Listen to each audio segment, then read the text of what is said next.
Oke, bismillah. Assalamualaikum warahmatullahi wabarakatuh.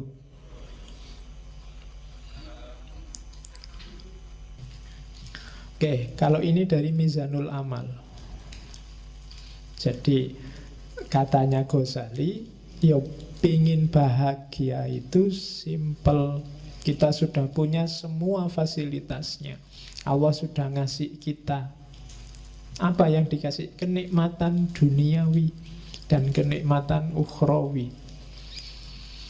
Semuanya nikmat.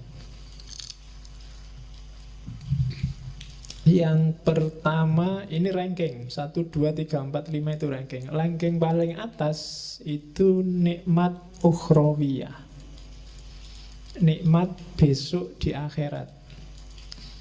Sukar dijelaskan, percayalah saja.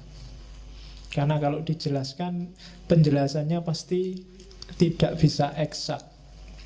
Hasilnya biasanya malah debat. Besok di akhirat kayak gimana? Berapa ya dinginnya surga? Berapa ya panasnya neraka?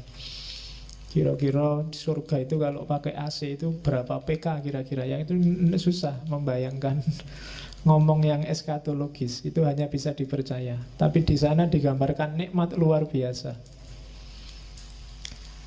Cuma kenikmatan surga tidak akan bisa dicapai kalau kita tidak ketemu dengan nikmatnya jiwa, keutamaan nafsiyah.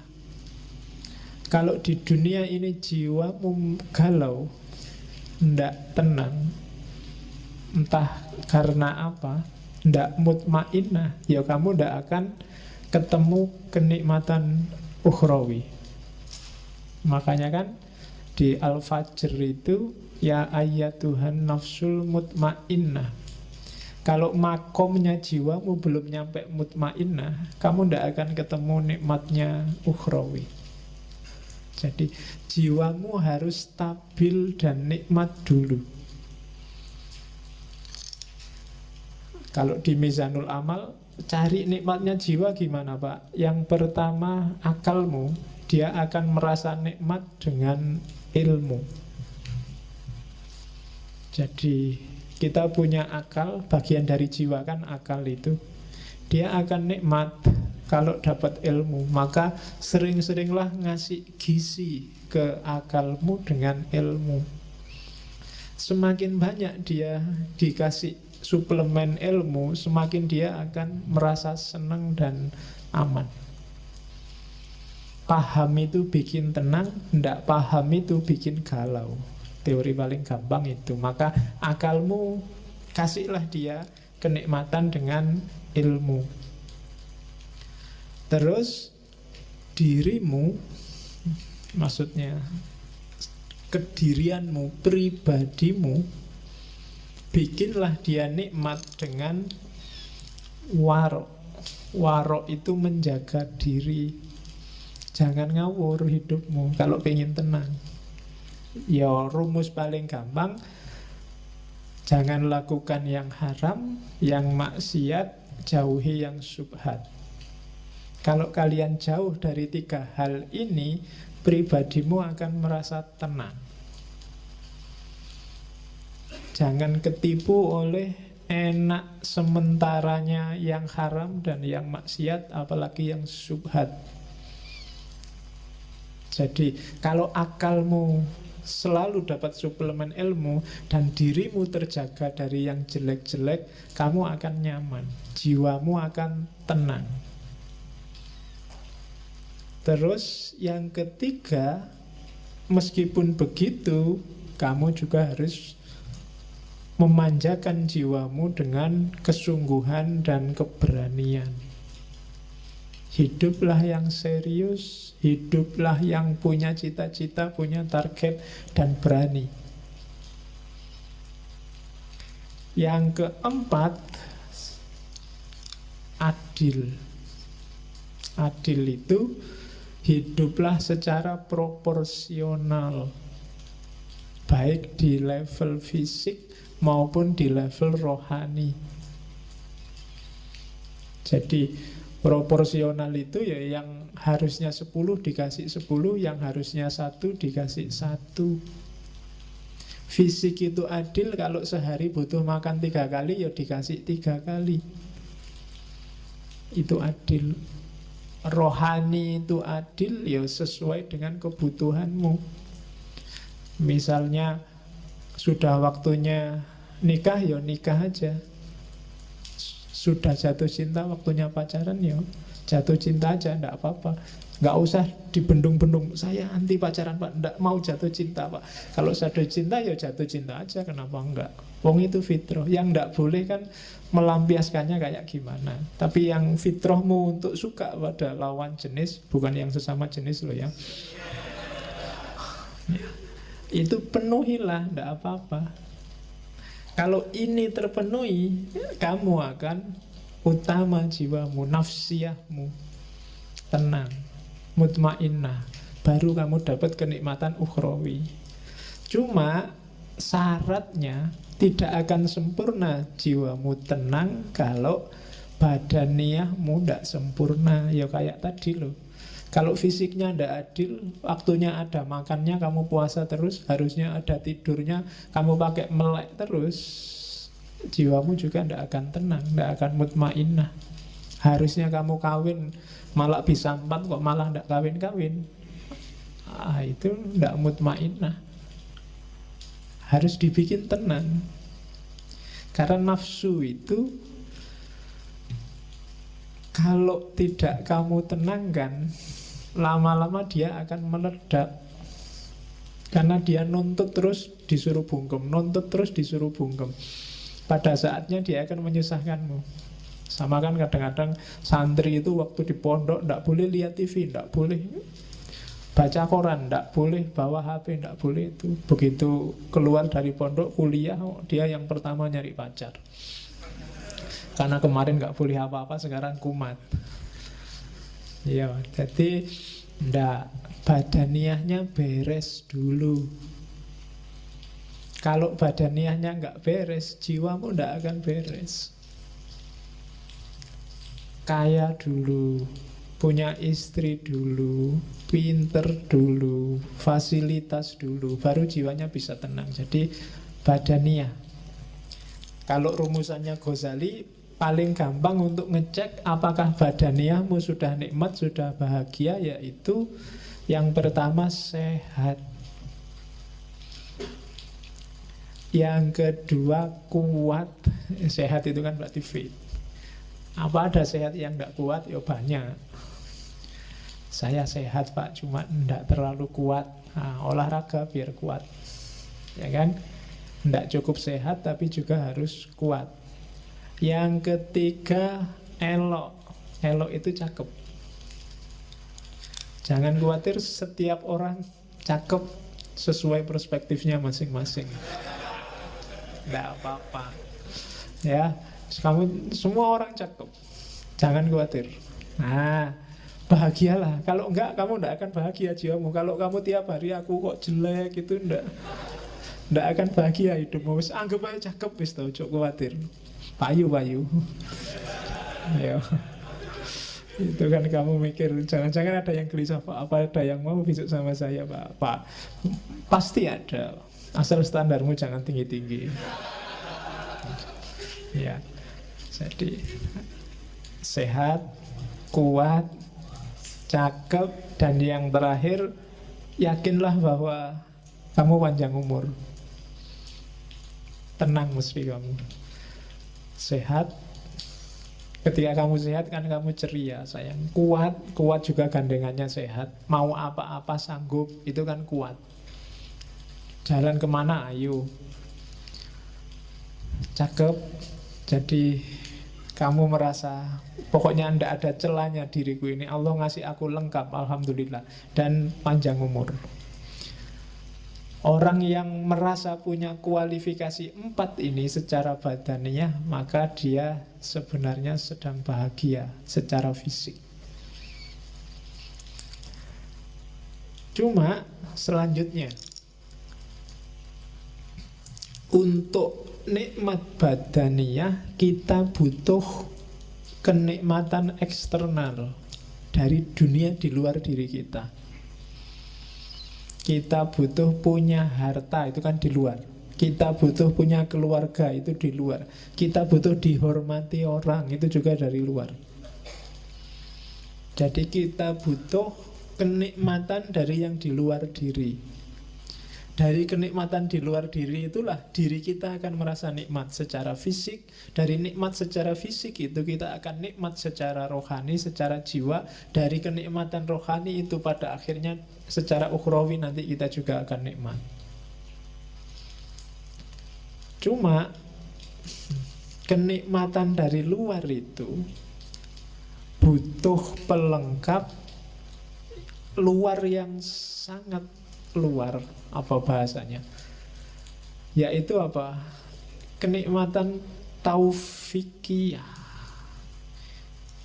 kenikmatan yang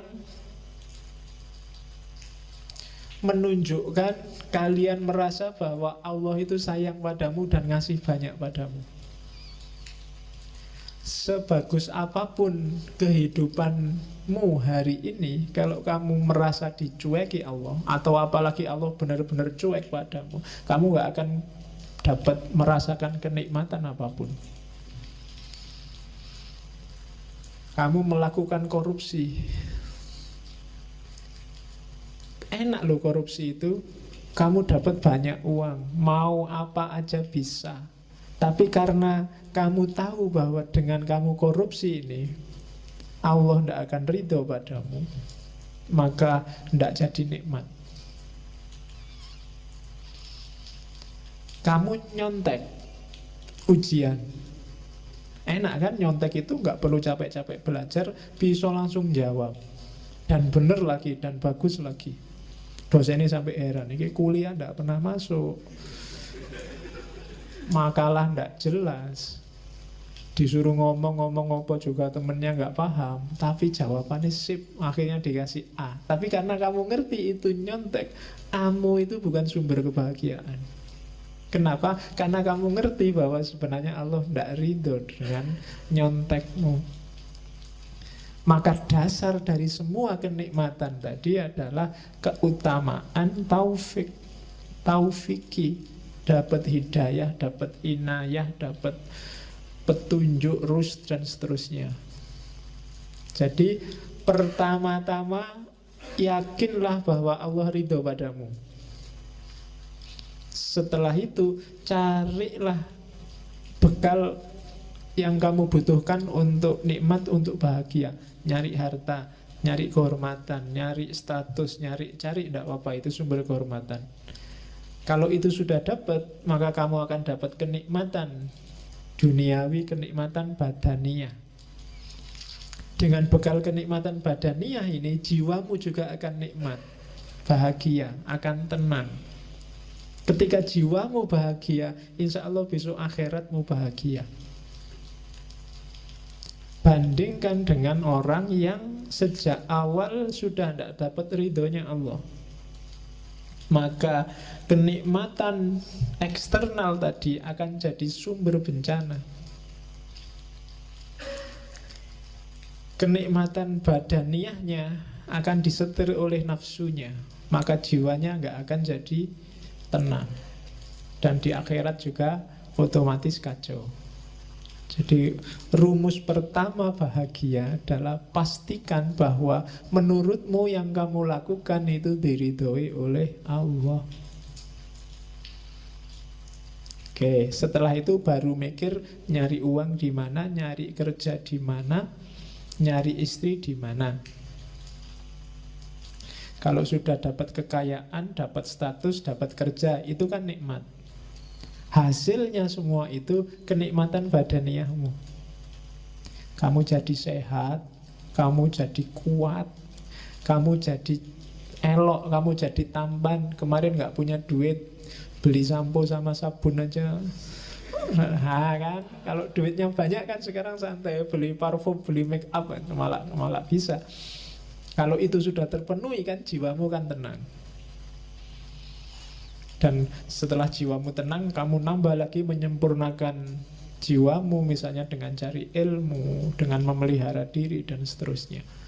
Maka ketika kamu meninggal, kamu akan mutmainnah, dan kamu akan dapat kebahagiaan ukhrawi. Oke, dasar teori awal itu. Teori kedua, man arofa nafsahu arofa robbahu. Kunci kebahagiaan, katanya Ghazali, kenal dirimu. Kalau kamu sendiri masih nggak paham siapa kamu, apa maumu, kamu tidak akan bisa bahagia. Sebenarnya ini teori paling gampang. Kalau kamu nggak ngerti selera makanmu, janjane misalnya makanan yang kamu sukai apa sih, kalau kamu nggak ngerti, ya kamu nggak akan bisa membahagiakan dirimu, kamu sendiri nggak ngerti.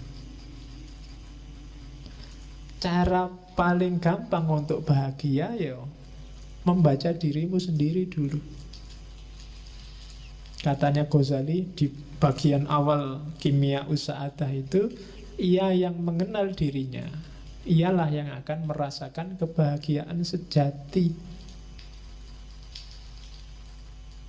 Mungkin selama ini kamu nggak bahagia karena kamu nggak kenal dirimu. Sebenarnya kamu suka misalnya baju-baju tipis, tapi karena kamu nggak kenal dirimu, kamu lihat orang lain pakai baju-baju tebal, pakai baju-baju jubah, kamu anggap itu yang enak, dan kamu tiru, ya nggak enak akhirnya. Kamu nggak nemu kebahagiaan di situ. Jadi kenali dirimu dulu deh. Kenapa kok kita nggak kenal diri, katanya Ghazali, biasanya ketutup oleh hasrat, oleh hawa nafsu, oleh karakter-karakter binatang kita, oleh keinginan menaklukkan yang lain, oleh keinginan jadi idola, oleh keinginan macam-macam. Itu yang bikin kita nggak kenal. Padahal kamu seleranya cuma nasi kucing, tapi karena ingin dianggap keren, kamu milih restoran-restoran mahal yang ada steak, ada apa. Padahal begitu lihat steak, kamu janjane mau muntah.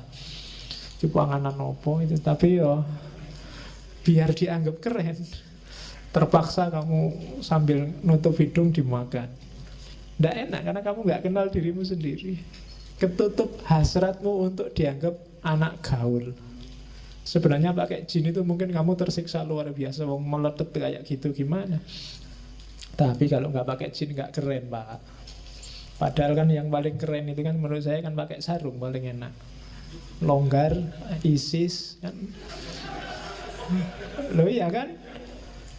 Makainya juga simple, kapanpun dibutuhkan bisa dibuka. Bayangkan kamu pakai jin ke kamar mandi aja tak sumpek, kalau coba pakai sarung kalau diangkat, wes selesai. Nah iya kan? Loh, itu kecenderungan jiwamu, tidak bisa dibohongi. Jadi kenali dirimu. Oke. Terus dan jangan salah, katanya Ghazali, mengenal diri itu manfaatnya dua. Begitu kamu jernih membaca dirimu, semakin ke dalam, semakin ke hakikat sebenarnya siapa itu manusia, justru di paling dasar kamu akan ketemu gambarnya Tuhan. Ya kan? Karena Allah memang yang membedakan manusia dengan yang bukan manusia kan, wa nafakha fihi min ruhi. Dalam diri kita ditiupkan ruh dari Allah. Dan itu citranya, gambarnya ruh dalam diri kita, itu gambarnya Allah. Jadi begitu kamu kenal dirimu yang sejati, hakikatnya kamu kenal Allah. Jangan dibayangkan, kalau mau lakukan. Bersihkan dirimu sebersih-bersihnya, singkirkan dari debu-debunya. Ghazali kan yang terkenal bikin analogi cermin itu kan. Semakin nafsu menguasaimu, semakin gelap cerminmu. Kayak kamu maksiat sekali, ada titik hitam satu. Semakin banyak maksiat, titik hitamnya semakin banyak. Sehingga kamu tidak bisa sudah lihat ke dalam dirimu. Akhirnya kamu tertipu oleh titik-titik hitam itu. Kamu anggap yang penting yang titik-titik hitam itu. Padahal kalau kamu bisa bersihkan itu, kamu sisihkan itu semua, kamu akan melihat bahwa sebenarnya itulah hakikat dirimu dan sekaligus itulah Tuhanmu. Oke, jadi kunci bahagia pertama, kenali dirimu. Saya tidak tahu pernah nggak teman-teman sekali-sekali mikir tentang dirimu sendiri. Mungkin paling tidak kayak tadi, nanti kalau ada waktu ya bikin semacam muhasabah, semacam tafakur. Tipe orang kayak gimana sih kamu itu? Yang kamu sukai apa, yang tidak disukai apa? Cita-citamu apa saja? Keinginanmu apa saja? Terus kamu cek, ini keinginan ini sifatnya kayak gimana sih? Positif apa negatif? Kalau negatif, kenapa kok negatif? Sumbernya dari mana? Dan akhirnya mau jadi apa? Wah, itu muhasabah namanya. Jadi yang pertama, kenali dirimu deh. Siapa kamu? Ya kalau orang perang itu kan harus ngerti posisinya. Kalau kamu nggak ngerti posisinya, gawat. Ya kan? Di rumah aja kan kamu harus ngerti posisi. Kamu itu anak, opo bapak, opo ibu, opo adik, apa kan harus jelas. Kalau kamu di rumahmu anak tapi merasa kayak bapak, kan gawat. Ya, nanti malam-malam masuk kamar ibu, lo posisimu anak bukan bapak. Lah ya kan?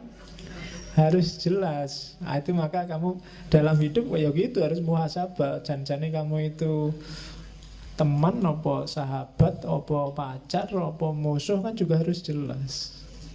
Biar menyikapinya juga enak. Maka know yourself. Ini kan pesannya Socrates yang paling awal kan, kenali dirimu. Ya, itu kalimat-kalimat di Kimia Usada. Coba deh kalau sanggup, tanyakan siapa aku dan dari mana aku datang, kemana aku akan pergi, apa sih tujuan kedatanganku dan persinggahanku di dunia ini, di mana sih kebahagiaanku dapat ditemukan. Tanyakan itu, coba jawab. Ini PR-mu nanti malam. Ya sambil nonton sepak bola kalau ada ini dijawab. Kira-kira siapa sih aku itu, dari mana aku datang, kok tiba-tiba aku ujuk-ujuk ada di sini itu loh. Apa kebetulan atau Allah ngasih misi apa sih aku ditaruh di bumi ini? Kok aku dilahirkan di Jogja, kok aku dilahirkan di Sumatera, kok aku dilahirkan Jawa Timur, kok aku kira-kira disuruh membawa misi apa sama Allah? Nah, itu muhasabah. Dan Ghazali wanti-wanti, diinget-inget ya, dalam dirimu secara umum itu ada 3 aktor, ada 3 variabel yang harus hati-hati kamu gunakannya. Begitu salah dosis, hidupmu kacau. Yang pertama adalah unsur hewan, kehewanan. Yang kedua unsur setan. Dan yang ketiga unsur malaikat. 3-tiganya penting. Kamu butuh unsur hewan. Kalau kamu nggak punya unsur hewan, gawat.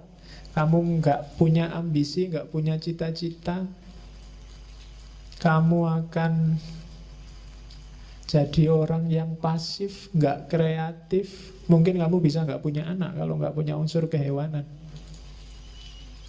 Karena, wah saya nafsu kayak gitu, nggak lah pak, malah gawat. Harus punya yang itu. Cuma dosisnya dan caranya diatur. Jangan sembarangan. Nah, kalau sembarangan jadi hewan beneran. Jadi bukan lagi manusia yang punya unsur kehewanan, tapi hewan yang punya unsur kemanusiaan. Walik. Jadi harus ada. Setan juga begitu. belajarlah dari setan apa? Kecerdikannya. Setan itu pinter, cerdik. Nggak gampang loh bisa bohongi orang, ngerayu orang, diplomasi. Itu perlu belajar dari setan. Ya kan? Loh, kalau nggak cerdas luar biasa, nggak bisa jadi setan. Kamu bisa mengerayu orang, orangnya punya akal. Manusia kan dikasih bekal akal, dan itu setan ditantang untuk menaklukkan, dan sering sukses. Ya kan? Loh, setan itu kan sering sukses. Kadang-kadang setannya belum ngapa-ngapain itu sudah sukses. Setannya ya geleng-geleng kepala, dan ya menungso, belum diapa-apain wis manut. Oke. Dan malaikat, jangan salah, dalam dirimu ada malaikat. Potensi untuk pasrah, tunduk total 100% pada Allah tanpa bantah. Karakter-karakter baik 100%. Cuma malaikat yang murni, tidak ada hewannya, tidak ada setannya. Ya. Jadi tidak manusiawi. Jadi manusia itu mix antara tiga-tiganya. Jadi bukan tiga-tiganya dibuang atau dipilih yang mana, tapi kontrollah tiga-tiganya sesuai dengan dosisnya masing-masing. Kalian harus ngerti dosisnya, ngerti takarannya. Jangan berlebihan.